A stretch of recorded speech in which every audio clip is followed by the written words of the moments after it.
Good morning and welcome to the Atlantic Council. I'm Jason Marzak, Vice President and Senior Director here at the Atlantic Council's Adrian Arch Latin America Center. You are actually listening to an opening song by one of our advisory council members, Erica Ender, Panamanian singer and songwriter. To our in-person and virtual audience, thrilled to have you join us today for the launch of our Nearshoring report. And I'm thrilled to be joined here at the desk with Congressman Espaillat, who I will introduce formally in a moment. So thank you so much, Congressman, for being with us here today. We will then, after my conversation with the Congressman, I'll have a conversation with 3 regional ministers, and then there will be a private sector panel to close us off. And we will do all of that by 11 o'clock a.m. here in Washington, D.C. As more and more U.S. companies look to relocate supply chains closer to home, a unique window of opportunity has opened for both the United States and Latin America and the Caribbean to leverage. But how can the U.S. and regional allies turn this opportunity into reality? Our new report, From Rhetoric to Reality, Nearshoring in the Americas, provides the first policy toolbox with 10 actionable steps for regional governments, the U.S. government, and companies across the hemisphere to unlock nearshoring and deepen engagement with the Americas. Developed over a year-long consultation process with our very own Nearshoring Working Group, which is a group comprised of 18 former government officials and private sector leaders from across the United States and the region, the members provided insight from their very own experiences and expertise through over 70 individual consultations and 2 working group meetings. The report's writing process wasn't just balanced between the U.S. and Latin American Caribbean's perspectives, but it also counted with bipartisan input from the United States. This project was inaugurated last June with participation of Senators Michael Bennet and Bill Cassidy, co-sponsors of the Bipartisan Americas Act in the Senate.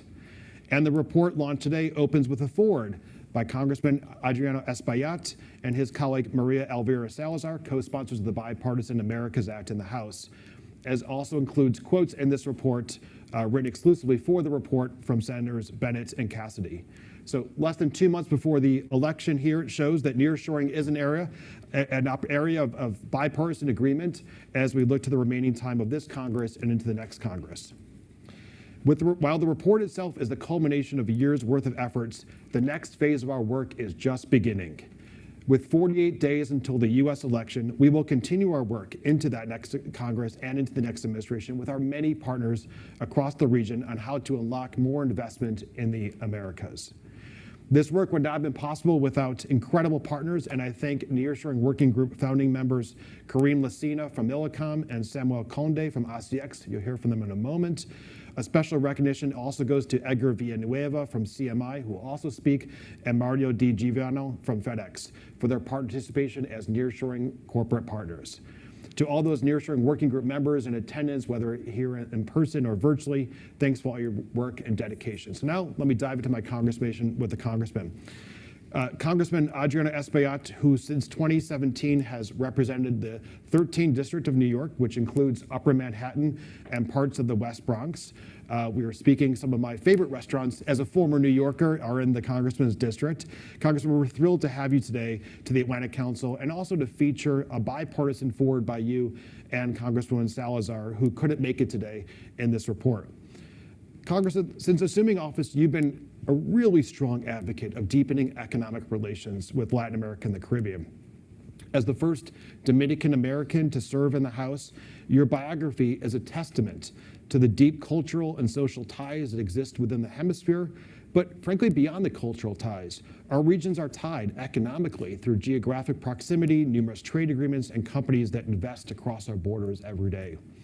So taking a step back, from your perspective, what is the value of deeper economic integration between the U.S. and the Americas? Well, first, let me thank you, Jason, and the Atlantic Council for the report. And I would be remiss if I don't thank my colleagues for their bipartisan efforts to get this done, right? I think it is what the American people want. They want to see us work in a bipartisan fashion.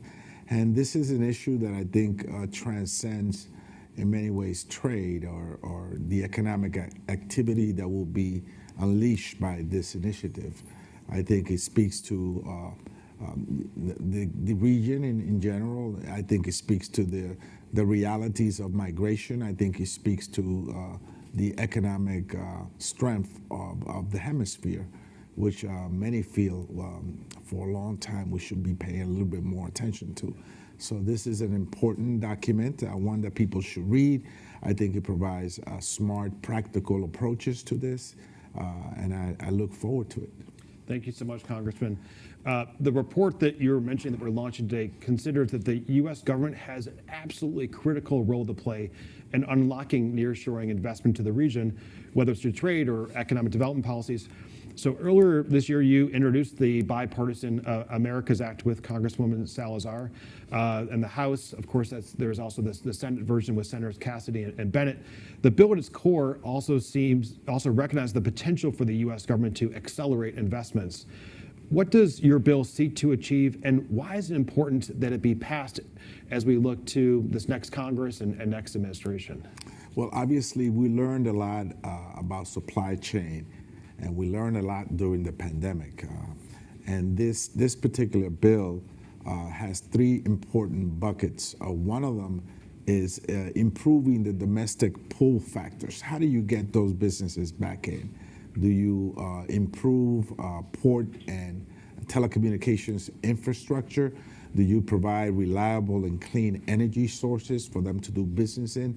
These are the important factors that must be provided for them to entice them coming back to our homes. It also unlocks the push factors, right? And that is things like relying on the existing U.S. trade policy that currently exists and the benefits that it could provide. And finally, it also enhances public-private partnerships and collaborations. I think that is important. For example, working with the countries to develop the workforce. How do we do that? Enhancing trade and investment practices in those countries. Investment is an important, obviously, part of it. But the bill itself provides a $60 billion loan program, and it provides tax incentives and benefits for business to relocate, reshore, and nearshore back to the hemisphere. So this is an important initiative. We must have a reliable way to do business with those countries. And I think this bill provides the avenues to do that. And Congressman, why do you see the urgency of this bill at this moment in time? Well, you know, the current situation is one that is not reliable, and we see what's happening with the minimis, for example. The President of the United States has addressed that issue. We have great concerns with the minimis. We have great concern with unfair practices that undermine our abilities to be competitive globally. Yeah. So this is an important initiative. I think it brings businesses back to the hemisphere. It provides jobs, economic activities. It will have an impact on the migration patterns. It will have an impact on those countries and the standard of living of each of those countries that are our allies and friends. And we should be rewarding our allies and friends with jobs. Yeah. You make an excellent point. Our trade and investment has ramifications, has positive benefits far beyond just the narrow scope of trade and investment, the prism, right? The importance for issues like migration or improving security. I mean, other things are so vital in our hemisphere. The findings we're releasing today, it calls for 3 actions that can be accelerated on the U.S. side to advance nearshoring. And you were just mentioning some of them. One is leveraging existing U.S. trade policy toward the region. Number 2, tailoring development and investment policy to U.S. strategic goals. And also 3rd, better using the existing toolbox across the U.S. government, leveraging that existing toolbox. What are your thoughts on some of these ideas, and also on other things that the U.S. government can do to increase opportunities for our businesses in this hemisphere?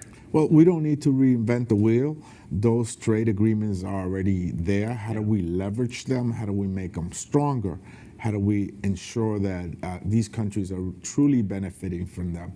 And of course, one of the things that I think is critical is access to clean and reliable energy. No business is really going to reshore or nearshore unless they're really reassured that they have that reliable and clean energy source for them to be competitive and succeed. So that's one of the investment tools that are used are also critical, streamlining them, making them easily accessible so that they can put that capital to work, that they can train the workforce, they could develop those businesses and ultimately create jobs. So these are some of the factors that I think are very important for us to promote. That's fantastic. And I want to ask again, since we're at a time of, put it lightly, political polarization at this moment, the bipartisanship of the bill and also bipartisanship around the importance of nearshoring is really, frankly, a breath of fresh air at this moment.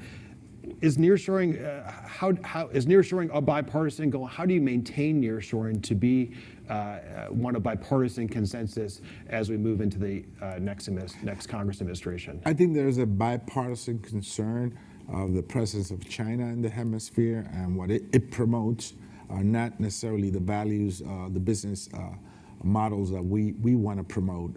And of course, it distorts the relationships that we have with our traditional allies. And so that brings us together, I think, in many ways. It brings us together. I think there's a general consensus that we got to address that.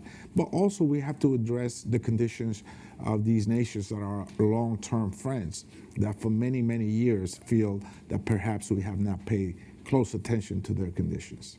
And you and Congresswoman Salazar make these points very eloquently in the forward to the report. So I thank you very much for doing so. And Senators Cassidy and Bennett also talk in the report about China and the importance of leveraging U.S. policy at this critical time. And the fact that both the Congresswoman Salazar and myself represent districts that have people from all over Central South America and the Caribbean makes it easier for us because our constituencies also want this, right?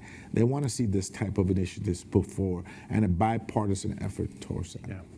Well, Congressman, I know you have a very busy day. Yes. I thank you again for all your partnership today, and again your words and the forward to this report with Congresswoman Salazar, and look forward to our continued work together. Well, thank you once again, and I know that going through the report, I picked up a lot of new ideas that hopefully both the Congresswoman and myself could put into legislation this coming session. Well, wonderful. Look forward to continuing to work together. Thank you so much. Thank you very much.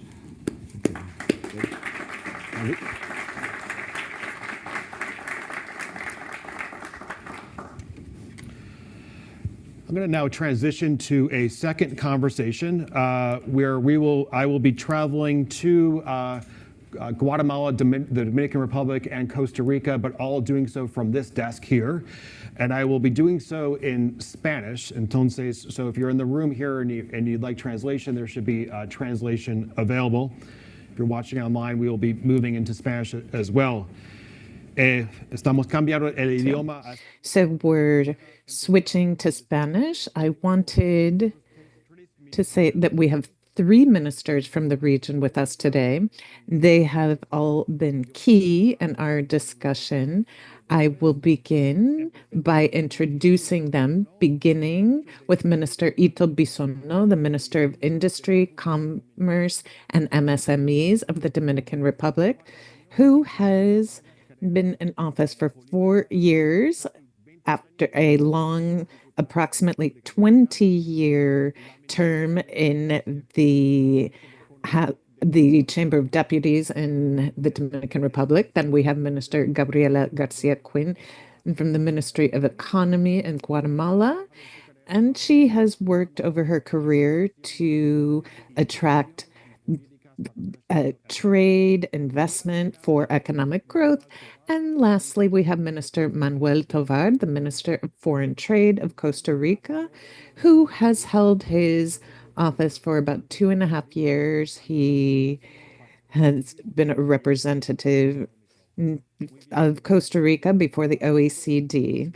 Welcome to you all. I would like to get started with you, Minister Bisonno. Minister, the Dominican Republic is one of the fastest growing economies in Latin America and the Caribbean, and has been able to transform its export profile from a largely textile-based economy into one more dominated by advanced manufacturing. Our report identifies the Dominican Republic because of its political and economic stability and close cooperation between the private and public sectors as a good candidate for nearshoring investments.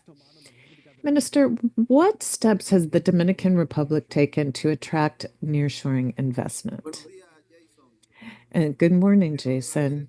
I would first like to thank you for convening today's panel and making if he's still there, I would like to extend my greetings to Congressman Espaillat, who is of Dominican heritage, for all of his work in Congress. I also wanted to extend my greetings to Minister Gabriela Garcia Quinn from Guatemala and Minister Tovar from Costa Rica. I would like to begin with some introductory words representing the Dominican Republic. This, for more than 50 years, we've been implementing changes and we've seen our economy grow 5%, reaching a very $130 billion GDP. We're the seventh largest economy in Latin America and the Caribbean, with growth outlook of 5.4% in 2024. That is much higher than the regional average of 2%. And we have been leaders in attracting investment. This is clear in our free trade zone. We've diversified our economy and enhanced our exports. 6 of the 15 main manufacturers of medical devices in the world, their production mainly is exported to the US. We have Medtronic, Baxter, Edwards, and just this year they've exported more than $2.4 billion worth of goods. That's a bit more than the doubling we've been able to achieve in the past 10 years. This is all thanks to collaboration between the public and private sectors, which is quite solid and very mature. This is all thanks to government policies put forward by our president to support MSMEs. We've consolidated our commitment to work hand in hand with the private sector to attract new investment. Along those lines, the decree that declares as a national priority promoting innovation development, the semiconductor industry is so important. And this is so that the country can play an important role for supply, testing, and in packaging of semiconductors.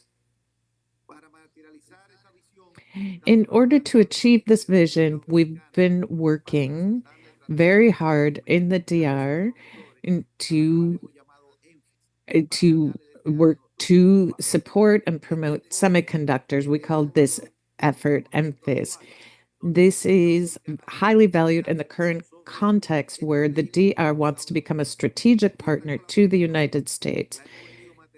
This is work that we have been able to achieve through specific steps over recent years, much with the support of multilateral banks, for example, the IDB and the World Bank.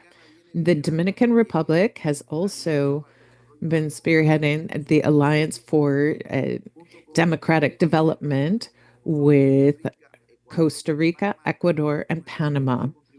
The goal is to contribute to a regionalization and strengthening of the supply chains and having the US as a strategic partner. We have also forged strategic partnerships with the US Department of State, and we hope to continue forward with that, even after the upcoming elections, where the US will have a change in administration.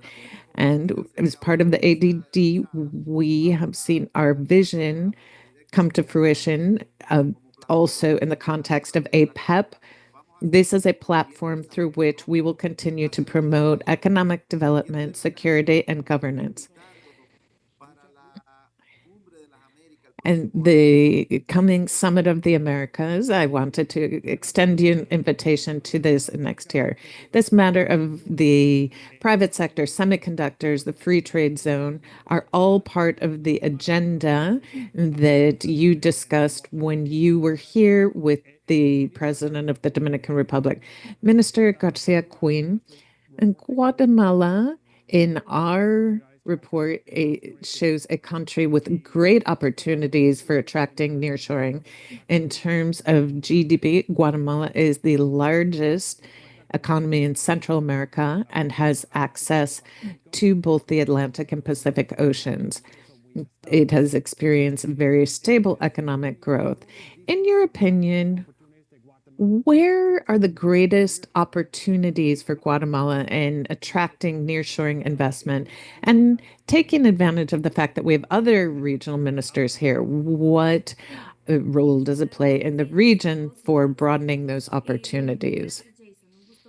Thank you, Jason. I'm very pleased to see you.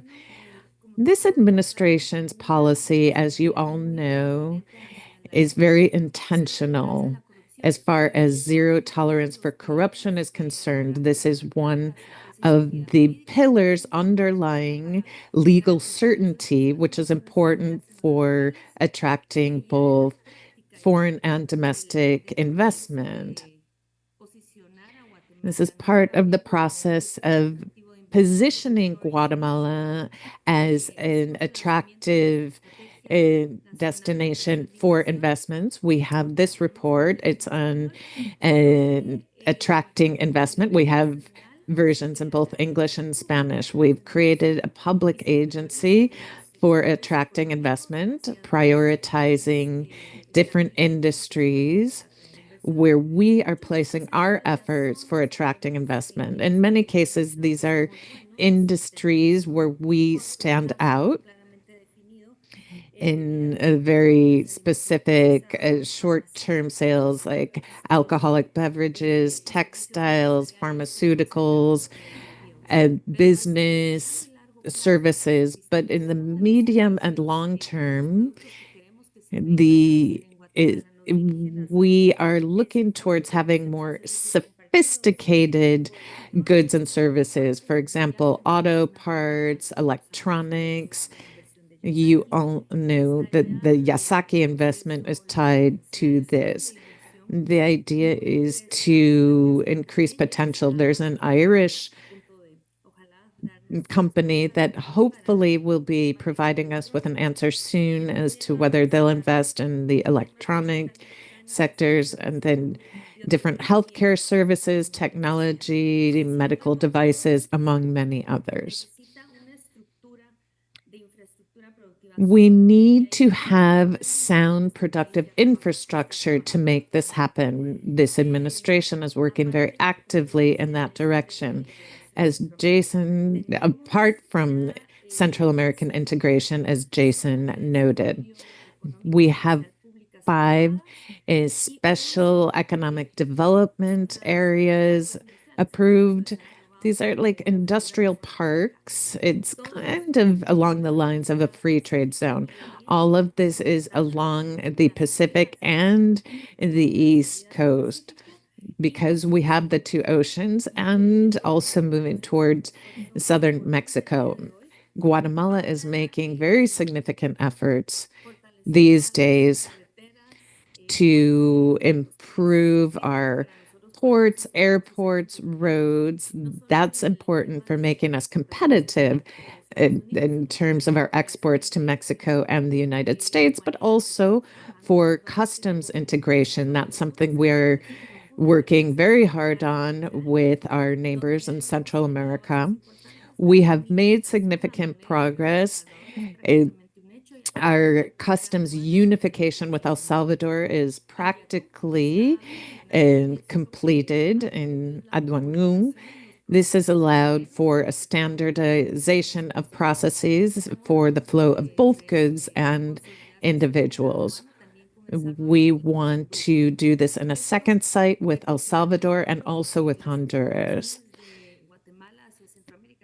Guatemala's exports to Central America, which are more than 35% of our exports, but we want companies to look at Guatemala as an opportunity for nearshoring or reshoring for exports. With this and some very specific initiatives tied to infrastructure, we are working in close collaboration with the Ministry of Communications and Public Works. We want to make sure that we're responding to the needs of the business community in Guatemala. Minister Garcia, I want to make sure that Minister Tovar also has the opportunity to share his comments. Thank you very much for that explanation and your words, especially your focus on regional integration that is happening in Guatemala. Minister Tovar, the report we're launching today points to Costa Rica as a success story, which has been able to receive investments in advanced manufacturing. And among its successes, we've identified political and economic stability, as well as successful border crossing programs to streamline trade, vocational education programs to boost human capital. So, like Minister Bisonneau, I would like to ask you about initiatives taken by the Chavez administration to position Costa Rica as an attractive nearshoring destination. Good morning, Jason. Hello to all my colleagues. I'm so happy to be here. First of all, and to get straight to the point, the main initiative that we've implemented is to reaffirm what kind of country we are. Our country is well known for honoring the rule of law, providing certainty to international capital where it decides to settle in our country. But in addition to providing a package of tax incentives, we've expanded this to bring more opportunities and more jobs to the more vulnerable parts of the country, providing those additional incentives so that those areas will become more attractive to companies that decide to come to Costa Rica. We also have an ambitious trade policy, one of the most ambitious initiatives of that type, where we have tried to conclude trade agreements with the United Arab Emirates, Ecuador, Israel. We hope to do the same with the CTPPT, the Pacific Alliance. We are trying to really project Costa Rica out into the world. But we've also made important efforts through dialogue with the productive sector, the business community, because those are the people who benefit from good public policy and suffer when there's excessive red tape, which we're trying to reduce.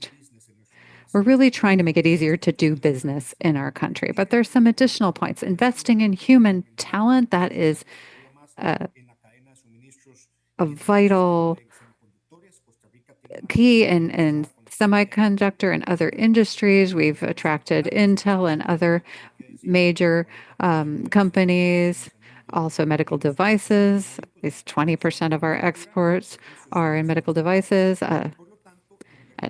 services as well. So investing in human talent is vital and will continue to make strides there, and consolidating the presence of semiconductors by partnerships with ASU and Purdue, amongst others.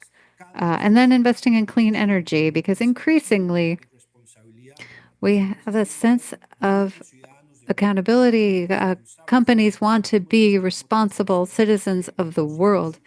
And there's been the goal that by 2040, industry will use clean energy with intermediate targets to reach that. And this is where we want our energy matrix to be completely clean. That's what we want to focus on. Thank you so much, Minister. We have a few moments for one quick round of responses, just 1 minute apiece before we turn over the floor to Anna Swanson of the New York Times. In the report, we say that the regional governments have a very important role to play in facilitating conditions that would make nearshoring efforts successful. There are 4 actions suggested for regional governments. You've already highlighted some of those as part of this conversation. One is to modernize port infrastructure, telecommunications infrastructure, streamline border crossings,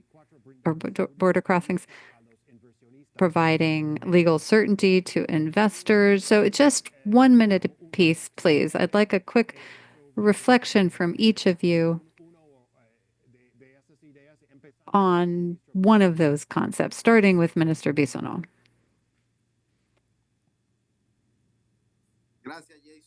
Thank you, Jason. Yes, the Dominican Republic has done what you've mentioned. We have some of the best air and land connectivity in the region. And as I said initially, a regulatory framework with free zones with 100% exemptions. And this has been in place for 50 years. This provides legal certainty. In terms of customs as well, we are doing customs dispatching in under 24 hours. The DR, with its EMPHIS project, has made it a priority of the president to facilitate semiconductors. We are training our workforce with an agreement with Purdue, with MIT, Texas, and other universities. And we've spoke with Secretary Blinken last week about financing support from USAID for further workforce development. So we are very pleased with the partnership that we've enjoyed with other countries such as Costa Rica, Panama, and Ecuador. And we're so happy to be talking with Guatemala now too, to see how we can strengthen our partnership in the region. Thank you, Minister. Minister Garcia Quinn. Thank you, Jason. As I mentioned initially, we provide legal certainty as one of the fundamental pillars for this administration. We have 15 trade agreements, 19 investment agreements in place already.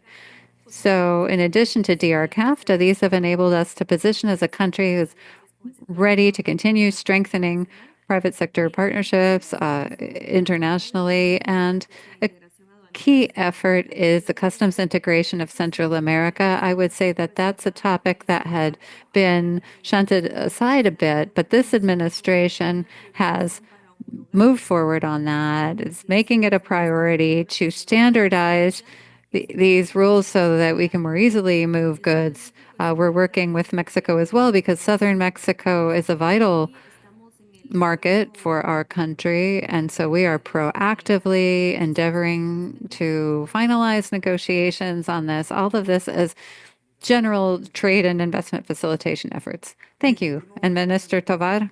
Well, I won't repeat what you've already said. Of course, physical, hard infrastructure, airports, ports, border crossings like what we've built with Panama. We're working on one with Nicaragua. This is vital to facilitating business, but energy is another topic. As we have to keep investing in people and human talent.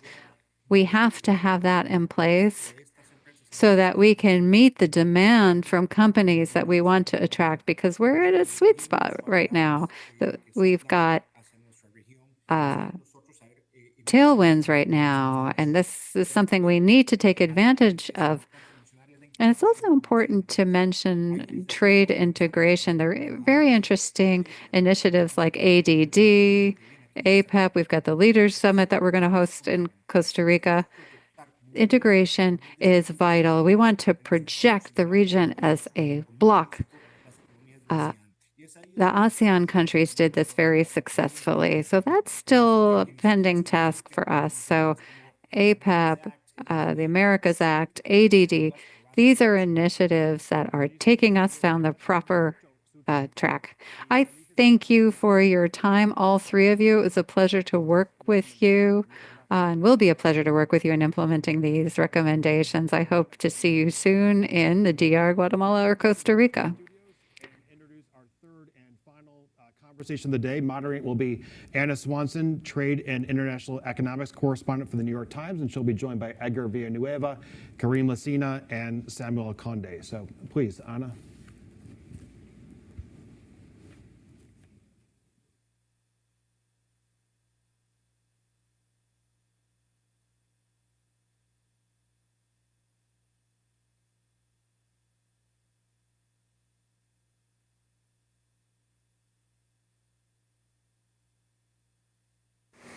All right, ministers, thank you very much. So now, Mr. Conde and Mr. Lucina, it will be time for your panel.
Thank you so much for having me. I'm Anna Swanson. I'm the international trade reporter with the New York Times, and I'm really delighted to be here for this final panel today.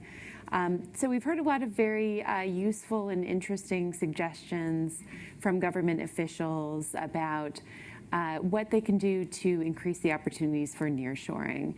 But none of this can really be done without the private sector. To some extent, it doesn't matter what governments do if private companies are not incentivized to act. So that's why I'm very interested to have this panel today with wonderful experts from the region to weigh in on these topics about how companies can, how governments can actually implement some of these policies. So we have a mix of in-person and virtual here today. On the screen here, I have Karim Lacina, the Executive Vice President and Chief External Affairs Officer for Millicom, which is a mobile telecom company. Previously, he worked for AT&T and Intel, and he's also been active in several community organizations, including involving global development. Next, we have Samuel Conde. He's the founding chairman of ADD and the USA Business Council, which advances the U.S. Alliance for Development and Democracy. He also founded a private maritime port and logistics hub in the Dominican Republic and an industrial park, and he's served in multiple civil society organizations. And then finally, here with me, I have Edgar Villanueva. He's the context analysis manager at CMI, a multinational corporation in Guatemala that invests in the region. And he also previously was in the diplomatic service. So thank you all so much for being here today. Let me address a question to each of you. I know we'd love to hear about your personal experience in these areas. So let me start with Kareem. At Millicom, you represent a multinational that has invested in the region and navigated some of the challenges that the report identifies, like weak institutions, outdated transportation, or unreliable electricity.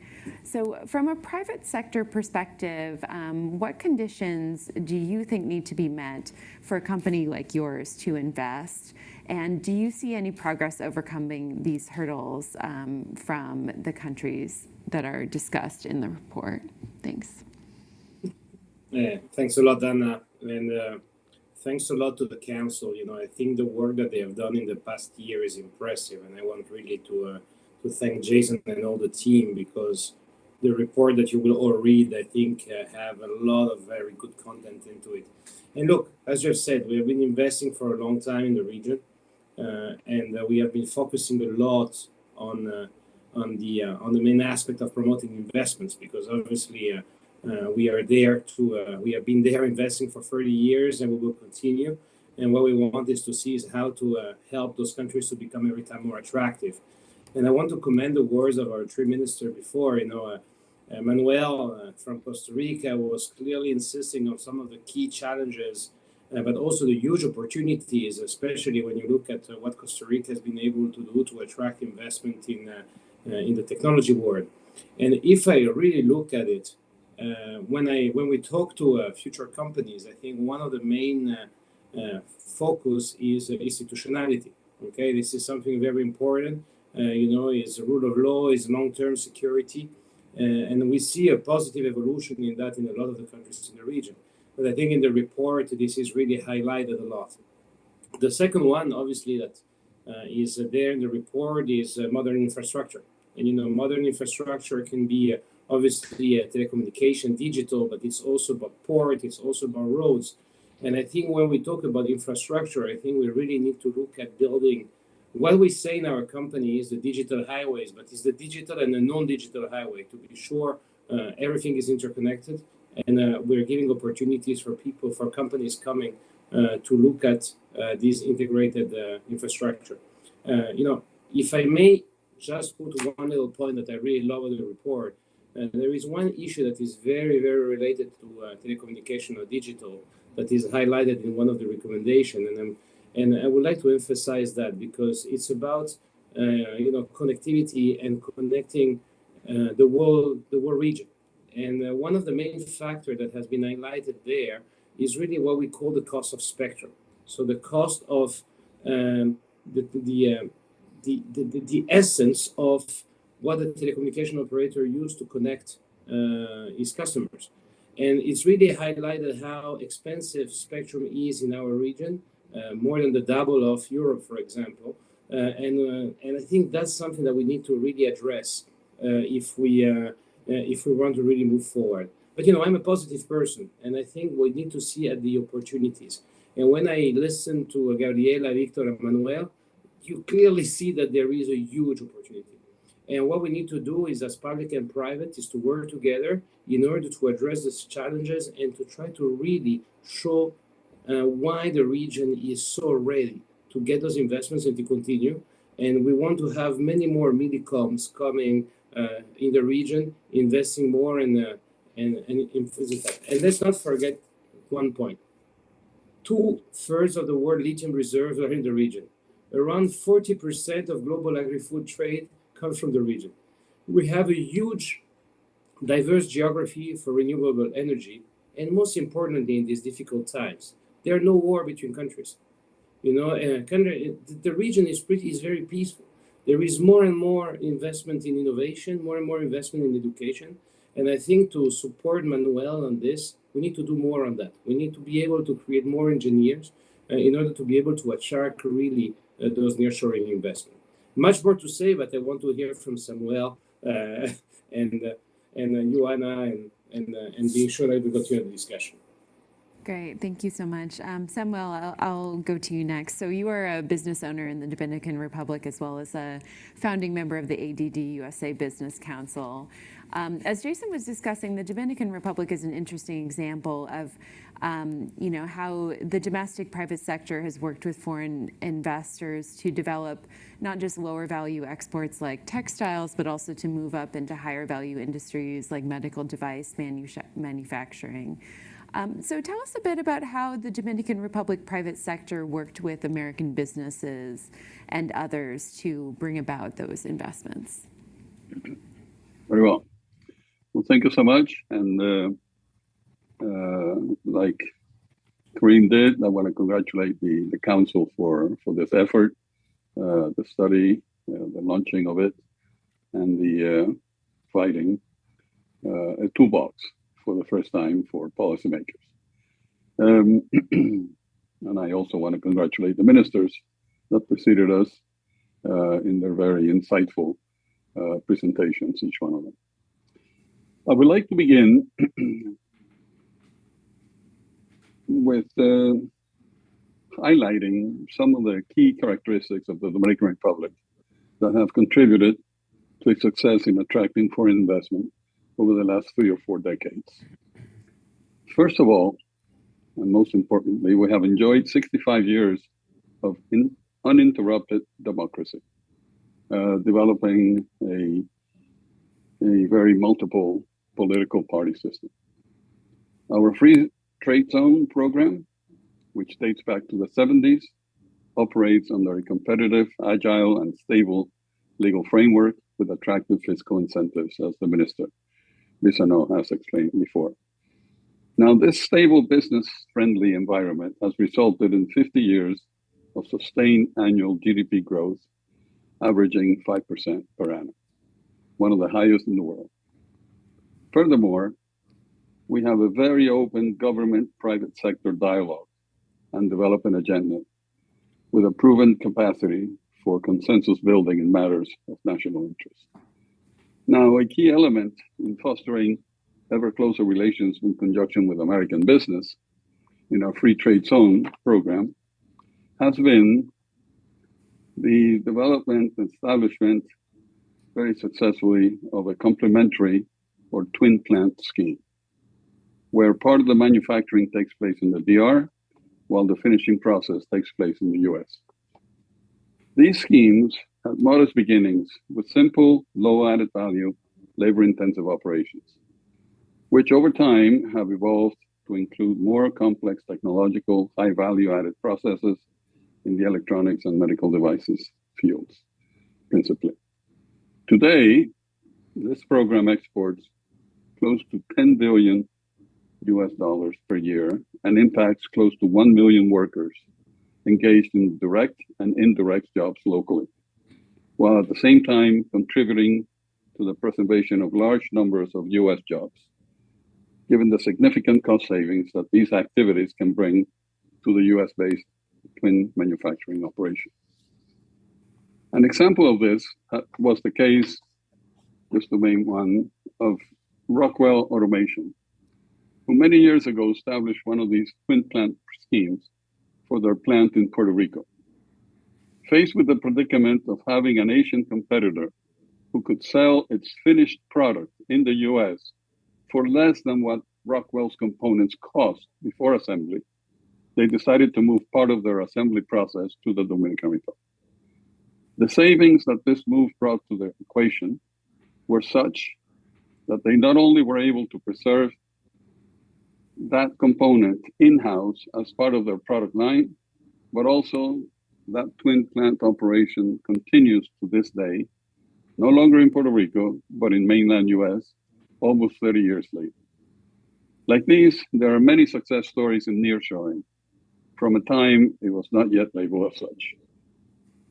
I will stop that for now and emphasize the great opportunity that we see that is developing for the region. As Manuel mentioned, Latin America is sweet, and we have very favorable winds, and I'm confident that working closely with our partners in the region, we will achieve significant success coming forward.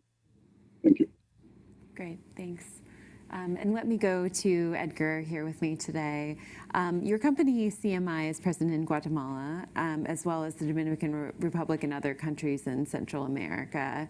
And so in your work, you've engaged with regional governments, right, to pursue these investments. So tell us a bit about that. What do you see as the role for the domestic private sector in advancing nearshoring? And are there any kind of more concrete initiatives that you think can best do that? Thank you. Thank you, Anna. It's a pleasure to be here with you and also to share stage with Karim and with Samuel. I want to commend the Atlantic Council on the report. I think it's very timely that we're moving from rhetoric to action, which is exactly what the report is setting out. And all the action items that it has are very important to move that ball from conversations like the ones we're having today to concrete actions that governments and private sectors can take. At CMI, our purpose is generamos con calidez familiar oportunidades que cambian vidas. That means we generate with family warmth opportunities that changes lives. And that's why in 2022, we launched a commitment to invest $1.8 billion in the region. That investment is currently undergoing with a lot of success. And I believe that's the first role that we can have as a local private sector, is to show external actors that there's a commitment by locals in the geographies that they are, and that we can have successful investments and sustainable investments in those countries. And I think that commitment, the announcement that we made, and the fact that we're continuing to make that investment in these countries is the first big role that the local private sector has. It's something like putting our money where our heart is. The second one, and I will veer a little bit away from the question, is we can also contribute. We have a role in contributing to an agenda. And I think that's what's been lacking in the past. In the past, we've had a lot of very good ideas and a lot of very good initiatives, but we have been unable, governments and private sector, to come together on priorities and a common agenda. So we believe that if we have those priorities set up straight, if we have cadence on the times that we meet, and also if we develop a structure of people who will work on those priorities in order to obtain them, the nearshoring promise will move from conversations like the ones we're having today into very concrete things and very pragmatic approaches that we can have. Okay, great. And we do just have a few minutes left here. I know, one goal of the program was to leave everyone wanting more and really wanting to read the report. So it's a brief program, but let me ask you all just for a minute or two final response. Some final thoughts on what is really necessary to close that gap between rhetoric and reality that we're talking about, and particularly how the private sector can collaborate with regional governments and the U.S. government to streamline that process for new projects and investments. And I'll start with Karim again. Thanks a lot, Anna. And let me commend the words of Edgar and Samuel, because CMI and SCX and the Council has been doing a great job in the region. I think this is something that we need to continue all together. So look, short answer. I think, if I look at the report, and I had the chance to read it before, I will focus really on 3 points, okay? Easy, deliverable. Easy is easy to say or not to do, but all together we can do it. It's workforce development. And this is a clear example of PPP, and where private and public can work together. Investment promotion. This is essential. We need to show our region. We need to go to show it to the investors all around. We need to convince them why it's so important to come and to invest in the region. And last one is industry support. We need to work in order to create those conditions that will attract. So it's not only to go to sell, but it's also to create that institutional framework, those regulatory certainty, those investment promotions, those work on taxation, to be sure that taxation also help is creating all the opportunities, easy to import or to have people moving from one country to the other, and regionalizing, being sure that we work all together for the Central America to be seen as a unique region and to not have too many problems. I know some of the countries have been working a lot in the past 2 years in order to reduce the burdens at the borders. I think this is super important for a big part. we're coming from the digital sector, so we really have no real borders. But sometimes when you see there are borders, there are different rules from one place to the other. And these are things that can be addressed. I think we can address it pretty rapidly. We have a huge leadership from several of our presidents, and working all together with in 2025 with all the milestones that we have can help a lot. So I'm really positive. And I believe that if we implement at least 50% of the recommendation of the study, we have a bright future in front of us in the region. Thank you. Fantastic. Samuel, just briefly. Thank you. Well, very briefly, you well stated something, and when we began, and it's that no matter what the governments do, what they declare, the decrees that are signed, and declarations, and alliances, etc., it's up to the private sector to make things happen. You have to get the economic actors involved and bring substance, and that's where you, if you're successful, investments happen. Now, from inception, and I'm going to speak a little bit about the alliance, because the reason for creating this business council was that precisely there was the will, there was the condition on the part of the governments, circumstances were right, and the declaration of the Alliance for Development and Democracy happened. Now, it was very clear from the beginning for me that in order for this to move forward, we needed a receptacle, I called it, where these policies, these statements could be converted and transmitted to the private sectors. And that's why we've created this ADD USA Business Council. And as Eric mentioned, I think it's a vehicle, an ideal vehicle for developing that agenda. We haven't moved as quickly as we would like, as we're used to in the private sector. But I think that with everything that has happened, we are in position now, better than when we started back in 2021, 3-4 years ago, to pursue strengthening this undertaking and bringing in potentially other countries. Perhaps we should start inviting our fellow Guatemalan businessmen to look at what we're doing at the ADD level and coming together in the development of that agenda. It's very impressive what CMI has done in the region. I fully concur with Karim in his catalog of initiatives that should take place, and the Dominican Republic and our president.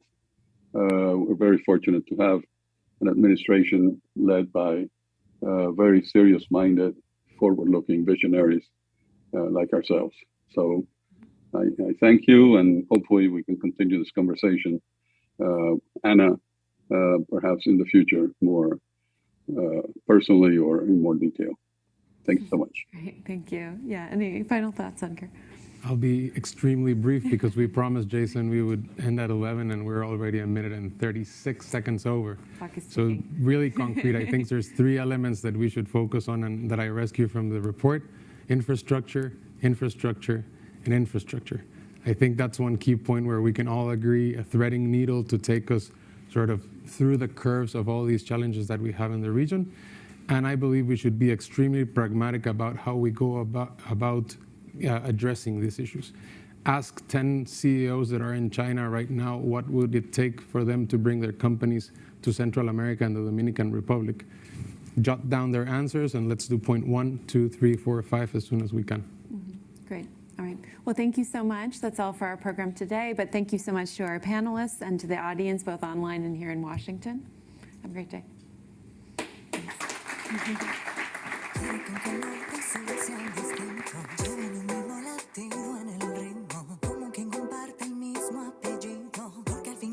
Somos latinos, quiero que la unión que logra la fuerza rompa divisiones y abra más puerta. Quiero que entendamos que cuando todos sumamos se hace la diferencia. Diversos como hay palabras en el diccionario.